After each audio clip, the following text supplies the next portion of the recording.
নাই।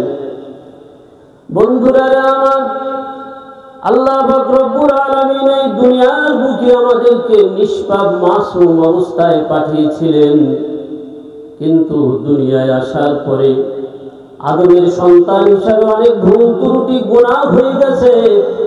এ দোস্ত, অনেকের তো এমন অবস্থা, আমল নামার ভিতরে এমন কোনো গুনাহ নাই যেই গুনাহ আমল নামায় জমা হয় নাই। বন্ধুরা আমার, এই যে গুনাহ হয়ে গেছে আমল নামার ভিতরে, সগীরা কবিরা জাহিরি বাতিল কত ধরনের গুনাহ হয়ে গেছে।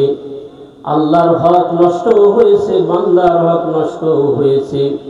এই যে আল্লাহ তাআলার সামনে কিয়ামতের ময়দানে হিসাব দিতে হবে, এই জীবনের আল্লাহ তাআলার সামনে দাঁড়াতে হবে, এই ভয় অন্তরের মধ্যে নিয়ে এই কৃত গুনাহ তওবা করে ঢেকে দেওয়া এবং আল্লাহ তাআলার সামনে দাঁড়াইতে হবে, এই ভয় অন্তরে রাখাকে তাকশা বলা হয়।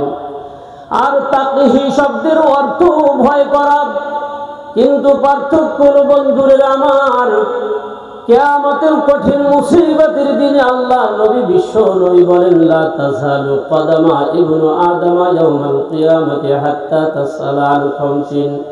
পাঁচটা প্রশ্নের উত্তর না দিয়ে আল্লাহর কোনো বান্দা বান্দি এক কদম অগ্রসর হতে পারবে না।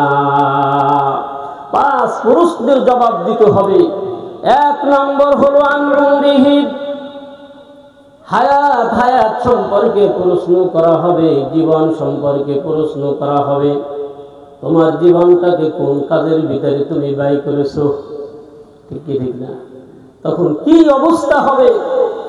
এই বিশাল গুনার বোঝা নিয়ে আল্লাহর সামনে কিভাবে দাঁড়াবো, এই ভয় অন্তরে নিয়ে সামনে গুনার থেকে বেঁচে থাকাকে তাকহি বলা হয়। মনে থাকবে?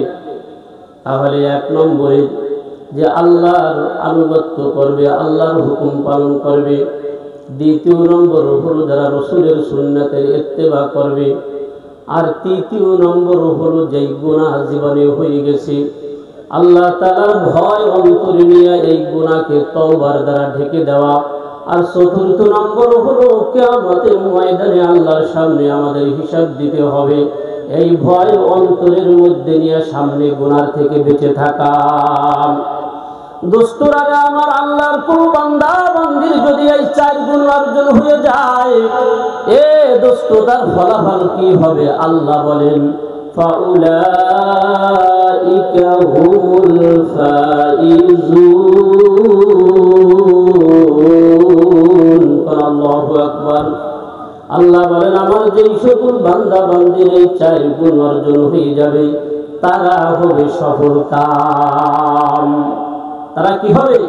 সফল কাম হবে। দোস্ত, আল্লাহ যদি ঘোষণা দেন যে এই কাজ করলে আমার বান্দা বান্দি সফল, তাহলে আর কোনো চিন্তার বিষয় আছে? দুনিয়ার সমস্ত মানুষ সফলতা চায়। যে যে কর্মে আছে, যে যে অবস্থানে আছে, প্রত্যেকটা মানুষ তার কর্মে এবং তার অবস্থান থেকে সে সফলতা চায় কি চায় না? এমনকি দেখবেন সমাজের যারা একেবারে নিম্ন স্তরের আছে, সাধারণ মানুষ, কৃষক, জমিতে ফসল ফলায় আছে না, এও কিন্তু একজন ভালো কৃষক হতে চায় কি চায় না? সেও চায় যে আমার জমিতে ভালো ফসল ফুলুক, তাই না? মানুষ দেখবে যে দেখো তার জমিতে খুব সুন্দর ফসল, আমি একজন সফল কৃষক। বাবা ছেলে মেয়েদেরকে লেখাপড়া শিখায়, সব বাবারই আশা আকাঙ্ক্ষা থেকে লেখাপড়া করার শেষে আমার ছেলে মেয়ে বড় চাকরি করবে। তো লেখাপড়া করছে, সন্তানরা চাকরি পেয়ে গেছে, এই বাবা নিজেকে সফল বাবা মনে করে, ঠিক না? গ্রামের ভিতরেও দেখবে অনেকে রাজনীতি করে বা গ্রাম্য সালিশ বিচার করে। আগে মানুষ ডাকতো না, এখন ডাকে। এই ব্যক্তি নিজেকে সফল মনে করে কি করে না? এইরকম সর্ব অবস্থায় প্রত্যেকটা মানুষ তার অবস্থান থেকে, তার কর্ম থেকে প্রত্যেকটা মানুষ এসে সফলতা চায়, ঠিক না? কিন্তু আমাদের জানতে হবে যে আসল সফলতা হলো কোন পথে। মুফাসসিরিন কিরাম লেখেন যে আসল সফলতা হলো যেই ব্যক্তির জীবনে কোনো চিন্তা নাই, যেই ব্যক্তির জীবনে কোনো ভয় নাই, মন যা চায় তাই যদি পাওয়া যায়, তাহলে ওই ব্যক্তি হলো সফল। মনে থাকবে, যার কি নাই, কোনো চিন্তা নাই, যার জীবনে কোনো ভয় নাই, আর মন যা চায় তাই পাওয়া যায়, এই তিনটা যদি ঠিক থাকে তাহলে ওই লোকটা হলো সফল। এমন কোনো একটা লোক আপনি এই দুনিয়ার ভিতরে পাবেন যে যার জীবনে কোনো চিন্তা নাই? পাবেন এরকম? বন্ধুরা আমার, দুনিয়ার সাধারণ মানুষ তো দূরের কথা, নবী আরবি মুহাম্মদুর রাসূলুল্লাহ সাল্লাল্লাহু আলাইহি ওয়াসাল্লাম, যিনি হলেন সাইয়্যিদুল বাশার, সাইয়্যিদুন নবী, সাইয়্যিদুর রাসূল, আল্লাহ যাকে সৃষ্টি না করলে দুনিয়ার কোনো কিছু সৃষ্টি করতেন না। এই নবী আরবি মুহাম্মদুর রাসূলুল্লাহ সাল্লাল্লাহু আলাইহি ওয়াসাল্লাম, যিনি সৃষ্টির সেরা, নবীদের সেরা, রাসূলদের সেরা, এই নবী মুহাম্মদুর রাসূলুল্লাহ সাল্লাল্লাহু আলাইহি ওয়াসাল্লামের চিন্তা আছে এই দুনিয়ার ভিতরে এমন কোন একটা মানুষ খুঁজে পাওয়া যাবে না দোস্ত, যেই লোকটার জীবনে কোনো চিন্তা নাই। তার কারণ হলো আমাদের নবীর পর্যন্ত কি আছে? চিন্তা আছে। আল্লাহর নবী, বিশ্ব নবীর চুল সাদা হয়ে গেছে। হাদিসের কিতাবের ভিতরে আছে, সর্বপ্রথম নবী আলাইহিস সালাতু ওয়াস সালাম শামাইলে তিরমিজির ভিতরে আছে, নবীর চুল পেকে গেছে, সাদা হয়ে গেছে। সিদ্দিক আকবর আবু বকর ডাক দিয়া কয়, গো নবীজি, হাল সাফাইতা ইয়া রাসূলুল্লাহ, আপনি তো বুড়া হয়ে গেছেন, আপনার চুল দাড়ি সাদা হয়ে গেছে। নবী আরবি মুহাম্মদুর রাসূলুল্লাহ সাল্লাল্লাহু আলাইহি ওয়াসাল্লাম ডাক দিয়ে বলেন, আবু বকর, ও আবু বকর, আমি বুড়া হই নাই, বরং সূরা হুদের একটা আয়াতের চিন্তায় আমার চুল দাড়ি সাদা হয়ে গেছে। এই জন্য বন্ধুরা আমার, নবী আরবি মুহাম্মদুর রাসূলুল্লাহ সাল্লাল্লাহু আলাইহি ওয়াসাল্লামের যখন চিন্তা আছে, কাজী এরকম সুখী মানুষ তো দুনিয়ার ভিতরে আর পাওয়া যাবে না। এত বড় নেতা তো দুনিয়ার ভিতরে আর কাউকে খুঁজে দ্বিতীয় জন পাওয়া যাবে না। এ দোস্ত, এত বড় দরদি মানুষ তো আর কাউকে খুঁজে পাওয়া যাবে না। সেই দরদি নবীর যখন চিন্তা আছে, কাজে আদমের সন্তান হিসাবে দ্বিতীয় কোনো মানুষ পাওয়া যাবে না যার জীবনে কোনো চিন্তা নাই। ঠিক কি ঠিক না? আর যার চিন্তা আছে ওই লোকটা সফল কাম নয়। দ্বিতীয় নম্বর হলো যার জীবনে ভয় নাই, সে হলো সফল কাম। এমন কোনো মানুষ পাওয়া যাবে যে যার জীবনে কোনো ভয় নাই? আপনি এরকম কোনো মানুষ খুঁজে পাবেন না। তার কারণ সমস্ত মানুষের ধনীর চোর ডাকাতের ছিনতাইকারীর ভয়। ঠিক কি ঠিক না? গরিবেরও জীবনের কি আছে? ভয় আছে। প্রত্যেকটা মানুষের জীবনে ভয় আছে। এই দিনের বেলা যদিও হয়, কিন্তু এই মাঝখান থেকে একটা লোক যদি উঠে দৌড় দেওয়া করে, এই মাঠের ভিতরে সাপ সাপ সাপ, দেখবেন যে আপনাদেরও একজনের খুঁজে পাওয়া যাবে না। ঠিক কি ঠিক না? এই জন্য বন্ধুরা আমার, এই দুনিয়ার বুকে এমন কোনো মানুষও খুঁজে পাওয়া যাবে না যার জীবনে কোনো ভয় নাই। ঠিক কি ঠিক না? আদমের সন্তান হিসাবে সমস্ত মানুষেরই কি আছে? ভয় আছে। আর যার ভয় আছে, যার জীবনটা সফল নয়। আর তৃতীয় নম্বর হলো মন যা চায় তাই যদি পাওয়া যায়। এখানে এমন কেউ আছে যে মন যা চায় তাই পাওয়া যায়? বা মাইকের আওয়াজ যত দূর যাচ্ছে, একটা লোক এই স্টেজের সামনে এসে বলতে পারবে যে আমার মন যা চায় আমি তাই পাই? একটা লোকও পাওয়া যাবে না। আমি দুই একটা উদাহরণ দিয়ে দেখাই। আচ্ছা, এই যে দেখেন, যাদের এই যে চুল দাড়ি সাদা হয়ে গেছে, সামনে বসে আছেন, এক সময় কালা কুচকুচে ছিল কি ছিল না? চুল দাড়ি সাদা হয়ে যাক, এটা কারো মন চায়? এরপরে সাদা হয় কি হয় না? অনেকের দাঁত পড়ে গেছে, এখন আর গরুর গোশত হাত দিয়ে আগের মতন খাইতে পারে না। এই দাঁত পড়ে যাক, এটা কারো মন চায়? হ্যাঁ, এটা কারো মন চায় না। এরপরও দাঁত পড়ে কি পড়ে না? বুড়া হইতেও কারো মন চায় না, এরপরও বুড়া হয় কি হয় না? আর কিছু যুবক আছে, যুবকদের বলি, বিশেষ করে পুরুষের একটা চাহিদা, প্রত্যেক পুরুষই চায় যে প্রত্যেক দিন বা প্রত্যেক মাসে একটা বিবাহ করা যেত। মন চাই কি চায় না? যদি না চায় তাহলে তার ভিন্ন কথা, কিন্তু এটা পুরুষের চাহিদা। প্রত্যেক মাসে প্রত্যেক সপ্তাহে একটা নূতন বউ হইলে ভালো হয়, কিন্তু সেইটাকে সে পায় যেভাবে মন চায় সেভাবে পায় না। বন্ধুগণ আমার, তো যেটা বলতেছিলাম, বুড়া হইতে মন চায় না, এরপরও মানুষ বুড়া হয়ে যায়। চুলদারি সাদা হয়ে যাক, এটা মানুষের মন চায় না, এরপরও সাদা হয়ে যায়।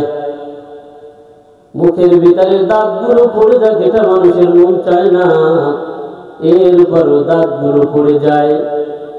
আর একটা হলো দোস্ত, এই পৃথিবীতে এমন কোন মানুষ আছে যে তার মরতে মন চায়? মরতে মন চায়? হ্যাঁ, মনের থেকে কেউ পায় না। হয়তো জ্বালা যন্ত্রণা সাংসারিক পারিবারিক সামাজিকভাবে থাকলে অনেক সময় মানুষ কষ্টে পায়, কতদিনে থাকতে কবরে যাওয়াই ভালো, ঠিক না? আল্লামা আশরাফ আলী থানভী রহমতুল্লাহি আলাইহি ওনার মাকুলাত কিতাবের ভিতরে একটা মজার ঘটনা আপনাদেরকে শুনাই। এক বুড়ি, ওনার পারিবারিকভাবে সমস্যা, পুতের বউর সাথে ওনার সমস্যা, জ্ঞানদাম ফাঁসার ঝগড়া থাকে। এখন মালসামানা যা কিছু আছে সব কিছু গাঁটটি বাইন্ধে এরপরে ওই ছোট মেয়ের বাড়ি যাচ্ছে, গাঁটটি মোছা বাইন্ধে। এখন কিছু দূর অগ্রসর হওয়ার পরে এখন আর চলতে পারে না, একটা গাছের ছায়ার নিচে গাঁটটি রাখা এরপরে শুয়ে দিচ্ছে। আর ওই যে যখন কষ্টের ভিতরে ছিল, যখন ঝগড়া চলতেছে, কয় আল্লাহ, আজরাইল কতজনকে সহে দেয়, আমারে সহে দেয় না, এর থেকে মরাও ভালো। যখন গাঁটটিটা ফেলাইয়া শুয়ে পড়ছে, মালাকুল মাউত এসে হাজির হয়ে গেছে। এখন বুড়ি জিজ্ঞাসা করে, তুমি কে? আমি মালাকুল মাউত। এখানে কি? এই তো আপনার জান কবজের জন্য আল্লাহ পাঠাইছে। আরে বাবা, ওই যে বাজারে কত লোক আছে, দোকানের কাছে কত মানুষ আছে, তুমি সেইখানে যাও না, আমার কাছে আইছো তাই? একটু আগে না আপনি বললেন যে মালাকুল মাউত সবার দান কবজ করে, আমারে চোখে দেখে না, তাই তো আইসা পড়ছি। আরে বাবা, তুমি যা ভাবছো তা না, আমি তো ওই পুতের বউর যন্ত্রণায় আমি বাঁচতে পারি না, এই জন্য মুখে বলছি, আমি মনের থেকে। এই জন্য বন্ধুরা আমার, মানুষ যদি মরার কথা মুখেও বলে কিন্তু অন্তরে মরতে কারো মন চায় না, এরপরও মরা লাগে কি লাগে না? বোঝা গেল মানুষের মন যা চায় দোস্ত, তা কিন্তু দুনিয়ার ভিতরে পাওয়া যায় না। এই জন্য এমন একটা জায়গা যদি থাকে, যেই জায়গার ভিতরে মানুষের কোনো চিন্তা থাকবে না, যেই জায়গার ভিতরে মানুষের কোনো ভয় থাকবে না, যেই জায়গার ভিতরে মন যা চাবে সাথে সাথে আল্লাহ তা হাজির করে দিবেন, এমন একটা জায়গা আছে। সেই জায়গায় যাওয়ার ইচ্ছা আছে আপনাদের? আল্লাহ বলেন, উদখুলুল জান্নাতা লা খাউফুন আলাইকুমুল ইয়াওম। এ দোস্ত, যখন আল্লাহর হুকুমের আনুগত্য করবেন, রাসূলের সুন্নাতের যখন অনুসরণ করবেন, পিছনের গুনাহকে আল্লাহর ভয় নিয়ে যখন তওবার দ্বারা ঢেকে দিবেন, আল্লাহর সামনে এই জীবনের হিসাব দিতে হবে, এই অন্তরে ভয় নিয়ে যখন সামনের গুনাহ থেকে বেঁচে থাকবেন, আরে মালাকুল মাউত যখন এসে যাবে, চক্ষু বন্ধ হয়ে যাবে, প্রাণ পাখি উড়ে যাবে, আরে আপনার আমার জন্য জান্নাতের ফয়সালা হয়ে যাবে। আল্লাহ বলেন, ফাউলাইকা হুমুল ফাইজুন। এই বান্দা বান্দি, তোরা হলো সফলকাম এবং কামিয়াব। যা উদখুলুল জান্নাত, জান্নাতের মধ্যে চলে যা। লা খাউফুন আলাইকুমুল ইয়াওম ওয়ালা আনতুম তাহজানুন। জান্নাতের ভিতরে আজকে তোদের কোনো ভয় নাই, জান্নাতের ভিতরে তোদের কোনো চিন্তা নাই। মা তাশতাহিল আনফুস, তোদের মন যা চাবে জান্নাতের ভিতরে তাই পাইয়া যাবি। দুনিয়ায় তোদের মরতে মন চায় নাই, কিন্তু জান্নাতের ভিতরে তোদের আর কোনোদিন মরণ হবে না। দুনিয়ায় তোদের বুড়া হইতে মন চায় না, এরপর তোরা বুড়া হয়েছিলি। দুনিয়ায় তোর চুলদারি সাদা হয়ে গিয়েছিল, তোর মন চায় নাই। দুনিয়ায় তোর মুখের দাঁতগুলো পড়ে গিয়েছিল, তোর মন চায় নাই। যা যা জান্নাতের ভিতরে যা, ওখানে তুই আর কোনোদিন বুড়াও হবি না, তোর মরণও হবে না, আর তোর চুল দাড়িও কোনোদিন আর সাদা হবে না। আল্লাহ তাআলা আমাদের সকলকে আল্লাহ তাআলার পূর্ণ আনুগত্য, রাসূলের সুন্নাতের আনুগত্য এবং পিছনের গুনাহ থেকে তওবা, সামনের গুনাহ থেকে বেঁচে থেকে সুন্দর জীবন যাপন করার তৌফিক দান করুন। ওয়া আখির দাওয়ানা আলহামদুলিল্লাহি রাব্বিল আলামিন।